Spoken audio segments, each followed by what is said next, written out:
primeiramente, boa tarde a todos e todas. Gostaria de agradecer, né, a presença de todos aqui, amigos e familiares, ao meu orientador também, Eduardo Bulhões, e à banca, a Maíra, a Sandra, por terem aceitado o convite de estar aqui. Bom, o meu trabalho ele é intitulado como Propostas para o Planejamento Ambiental da APA do Lagamar, Litoral Norte Fluminense. De início, eu fiz um panorama geral da apresentação, estes que foram baseados nos escritos do trabalho. Então, eu trouxe aqui a introdução, os objetivos, justificativa, referencial teórico, materiais e métodos, resultados de discussões e considerações finais. Partindo para a introdução, né, eu começo falando sobre a importância das unidades de conservação no Brasil, sendo destacada como fundamental para a preservação da biodiversidade e dos recursos naturais. Então, nós começamos falando sobre o Sistema Nacional de Unidade de Conservação, o SNUC, que define e regulamenta essas áreas. O SNUC, ele categoriza essas áreas em dois grupos, sendo eles proteção integral e uso sustentável. E ao unificar as regulamentações, o SNUC ele incentiva a conservação da biodiversidade, visando assegurar a proteção dos recursos naturais do país para as próximas gerações, né? Então, as unidades de conservação, como a área de proteção ambiental, né, a APA, elas desempenham um papel importante ao conciliar o desenvolvimento humano com a preservação da natureza, permitindo usos específicos em grandes áreas delimitadas. A partir disso, nós apresentamos a área de proteção ambiental do Lagamar, que é a nossa área de estudo em questão, né? Ela possui um pouco mais de 183 hectares de área, está localizada em Farol de São Tomé, no litoral do município de Campos dos Goytacazes. Ela foi criada em 1993 pela Lei 5.418. A APA do Lagamar, ela é uma unidade de conservação de categoria de uso sustentável e, geralmente, a implementação dessas áreas, ela ocorre em locais que possuem ali elevado valor ambiental, mas que também possuem alguma ocupação humana, sendo ela de natureza urbana ou agropecuária.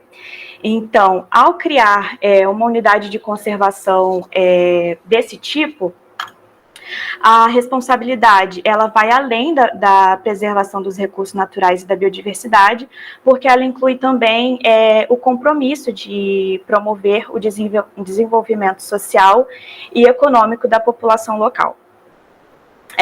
Porém, a simples criação desses espaços, sem um planejamento adequado, ele não vai assegurar o cumprimento de seus objetivos e, consequentemente, não permite que desempenhe ali efetivamente seu papel na promoção do equilíbrio entre conservação e desenvolvimento. Com isso, nós nos deparamos com os desafios na criação e gestão de áreas protegidas, que são elementos críticos no processo. Então, com isso, nós destacamos que a responsabilidade pela criação e gestão desses espaços, ela recai aí sobre o poder público, que deve seguir trâmites legais ali para regulamentar e efetivar a implementação. Isso abrange não apenas a criação das áreas, mas também o desenvolvimento de estratégias de gestão sustentável, que garantem a conservação a longo prazo dos recursos naturais e culturais associados. Além disso, a criação e a gestão de áreas protegidas, elas são influenciadas por complexas dinâmicas institucionais. Essas dinâmicas, elas podem envolver interesses diversos, como econômicos e políticos, e isso pode também dificultar na implementação eficaz dessas políticas de conservação. Com essa problemática, a gente entra na parte dos objetivos desse trabalho. O objetivo geral seria apresentar o diagnóstico geográfico da APA do Lagamar e elaborar uma proposta do planejamento ambiental, informando pontos importantes para a administração eficaz dessa unidade de conservação. Os objetivos específicos dessa pesquisa foram 3, sendo o primeiro, realizar levantamentos e estudos da biodiversidade presente na APA do Lagamar, avaliar as ameaças ambientais, identificando áreas críticas que demandam medidas de conservação ou recuperação, e a terceira e última, desenvolver uma estratégia de educação ambiental e conscientização pública visando promover a compreensão e o apoio à conservação da APA. Então, com isso, nós nos deparamos com os desafios que são enfrentados pelas unidades de conservação. Nesse caso, enfim, eu troquei a ordem, mas continua. Nesse caso, especificadamente na APA do Lagamar, né?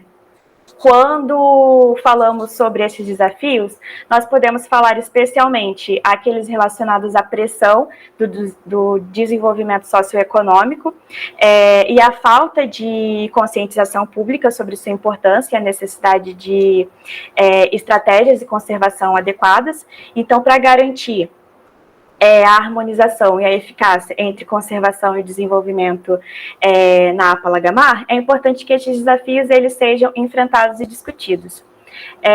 O primeiro, né, a gente fala ali sobre a importância das unidades de conservação, onde destacamos a contribuição das unidades de conservação na preservação da biodiversidade e na manutenção do equilíbrio geoecológico, e como essas áreas elas desempenham um papel essencial na prestação de serviços ambientais e na proteção de ecossistemas críticos. O último zoneamento ambiental na APA do Lagamar, nesse caso, o zoneamento ambiental ele chegaria ali como uma estratégia para conciliar a preservação dos recursos naturais com o controle das atividades humanas. Então, do mesmo modo que ela direciona as atividades humanas para a preservação dessas áreas críticas, ela também permite o desenvolvimento controlado em áreas adequadas.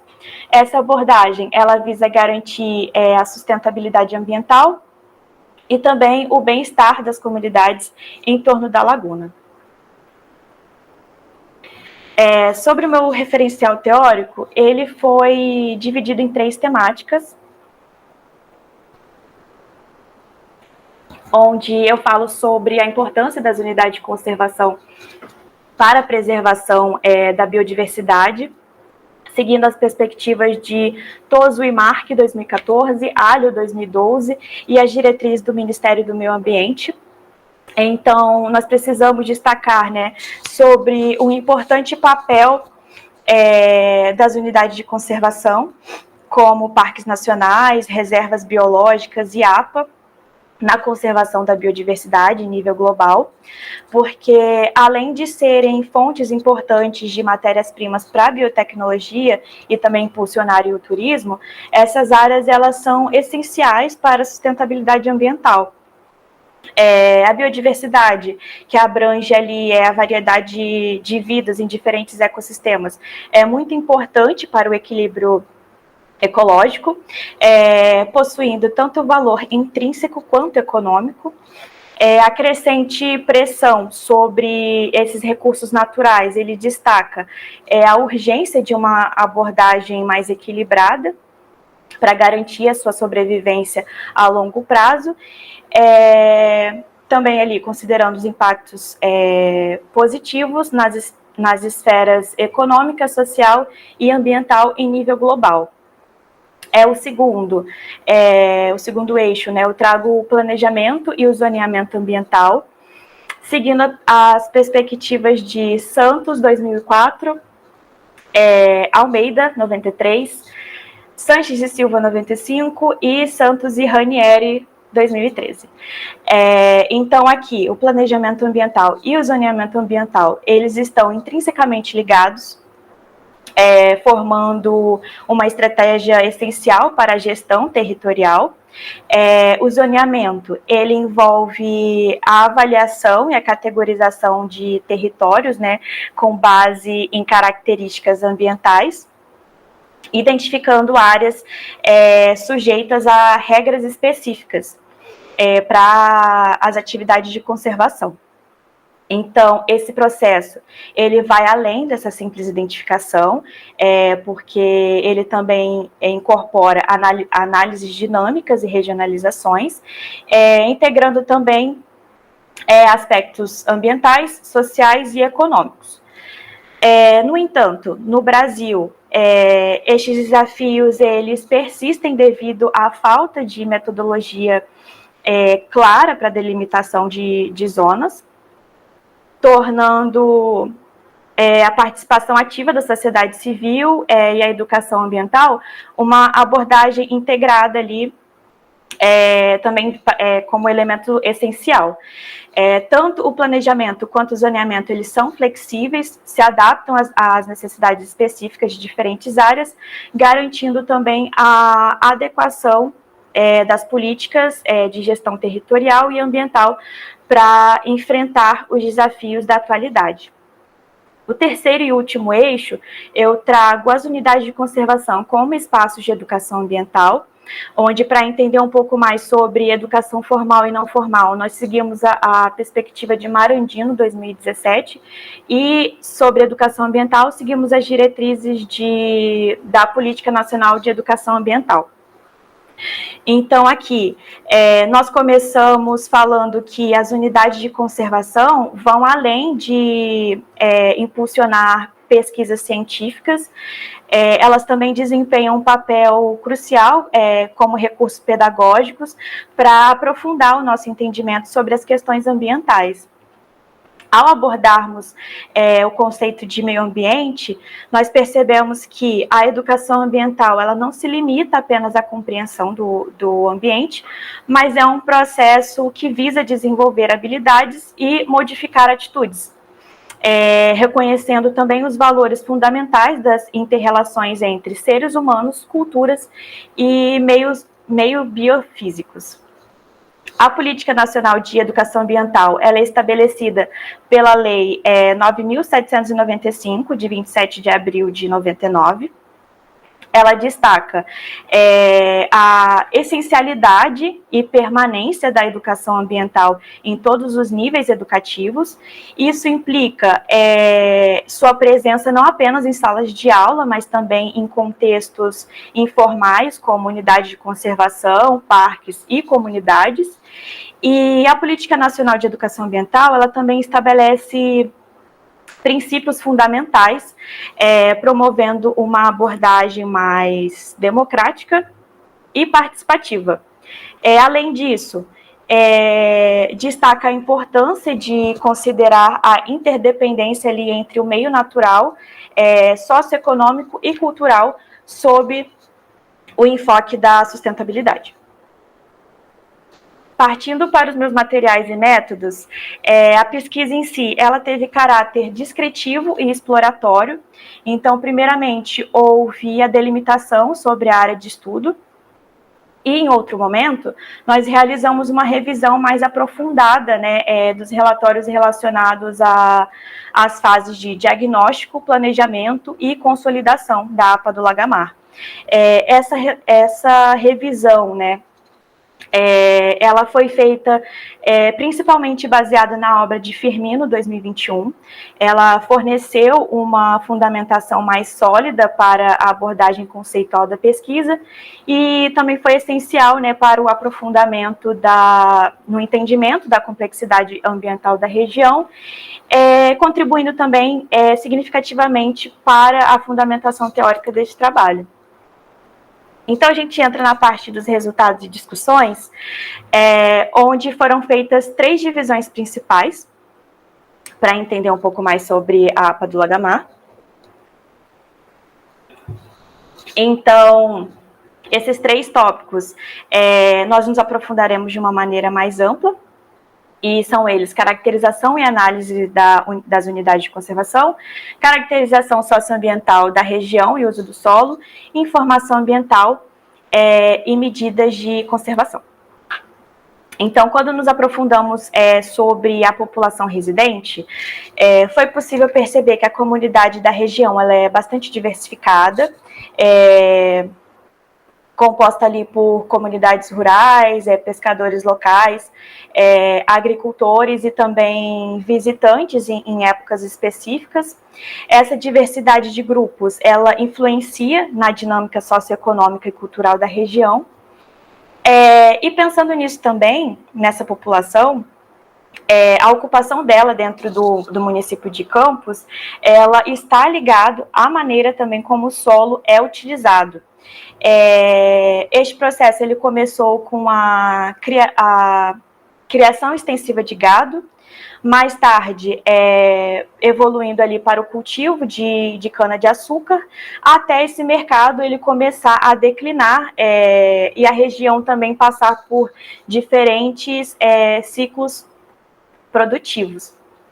No caso de Campos dos Goytacazes, as características do solo elas são propensas a inundações, e ao longo do século XX foram necessárias várias intervenções no sistema de drenagem. Essas intervenções elas tinham como objetivo eliminar o excesso de água para apoiar as atividades agrícolas e o desenvolvimento urbano. Então, isso fazia com que houvesse ali um controle das inundações, como um papel também de garantia de segurança para a comunidade, porque isso também meio que seria uma proteção, né, das plantações e geraria condições mais propícias para o crescimento econômico sustentável. Então, ao analisar um pouco as características do solo, nós percebemos que as atividades relacionadas à agropecuária correspondem a 55,45% do município, em seguida a agricultura com 25,15% da área, a vegetação florestal, né, corresponde a 8,67%, água e áreas úmidas 5% e 2,26%, respectivamente, ocupação urbana 1,46%, e o que corresponde ali a cordões arenosos, restinga, vegetação secundária, afloramento rochoso e mangue, corresponde ali a pelo menos 2% do território municipal. A gente pode compreender essa distribuição na maneira como reflete as atividades econômicas predominantes e, com isso, também entender a importância de estratégias de manejo para equilibrar o desenvolvimento econômico com a conservação ambiental na região. Com isso, nós partimos para as análises dos questionários que foram aplicados por Firmino 2021. Foram 76 questionários para coletar as informações detalhadas sobre opiniões e atitudes da comunidade, no que diz respeito ali às condições ao redor da APA, principalmente voltadas para a infraestrutura. Então, a gente começa com as perguntas voltadas para o abastecimento de água, onde nós podemos observar que 88% corresponde, assim, a maior parcela, né, é atendido pelo sistema de abastecimento de água da rede geral. Por outro lado, 9% das respostas, né, responderam que utilizam poços como fonte de abastecimento, com 2% responderam ali que utilizam de outro tipo de abastecimento, também podemos dizer que podem ser ligações clandestinas, e 1% que não sabe ou que não respondeu. Nesse gráfico ao lado, nós falamos sobre a rede de esgoto no entorno da APA. A maioria dos moradores, representando 71%, relatou utilizar das fossas sépticas ou fossas de filtro como sistema de esgotamento sanitário. Porém, também é importante observar que 17% dos moradores responderam que utilizam de fossas rudimentares, que consistem ali em buracos na terra, que podem ser cobertos ou não, e que recebem água e dejetos 9% dos moradores, né, indicam que, principalmente, os moradores que moram ao redor da APA disseram despejar o esgotamento sanitário diretamente nela. E é importante a gente pontuar que há uma ausência de uma estação de tratamento de esgoto nas proximidades e faz com que exista ali também a possibilidade de que esse esgoto doméstico ele esteja sendo direcionado para a rede pluvial.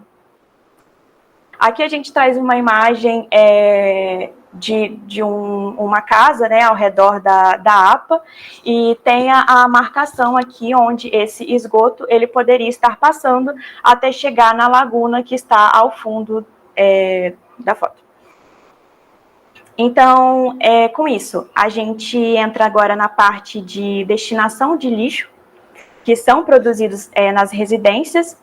O serviço de coleta de lixo, ele abrange todos os domicílios da APA, é realizado de forma regular, porém também existem muitos terrenos baldios que acabam sendo locais em que a população acaba descartando entulhos e lixos domésticos irregularmente.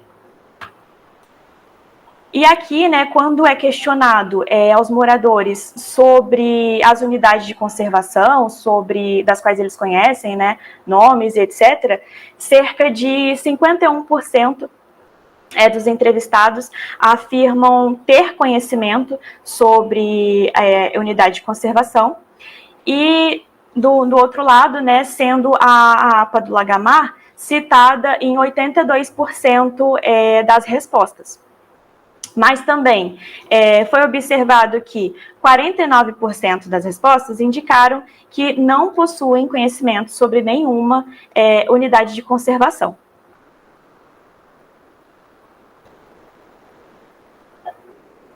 Quando paramos para analisar o que foi respondido baseado nas percepções ambientais dos moradores, nós percebemos que cerca de 33% dos moradores utilizam a água para pesca de subsistência, sendo uma atividade predominante. A pesca como lazer, por outro lado, ela equivale apenas a 3% das respostas. Quanto a banho e recreação, temos 11% que responderam que utilizam para esse fim, e quanto à questão de não utilizar para nenhuma atividade, corresponde ali a 61%, sendo esse o valor totalizando a maioria dos residentes. Então, com isso, a gente entende que nós entendemos a importância, né, da informação ambiental. Ali ela desempenharia um papel essencial, né, na população como um todo, mas principalmente em questões como essa, em que o indivíduo mora ou convive com uma área assim, né?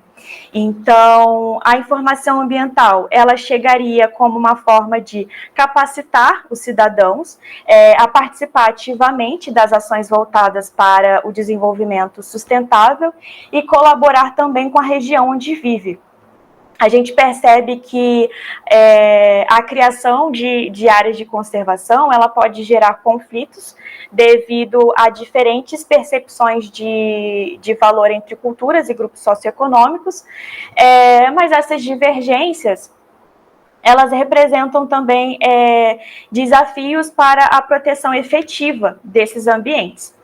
Então, aqui a gente destaca que existem uma complexa relação, né, da comunidade local e esse ambiente aquático, ressaltando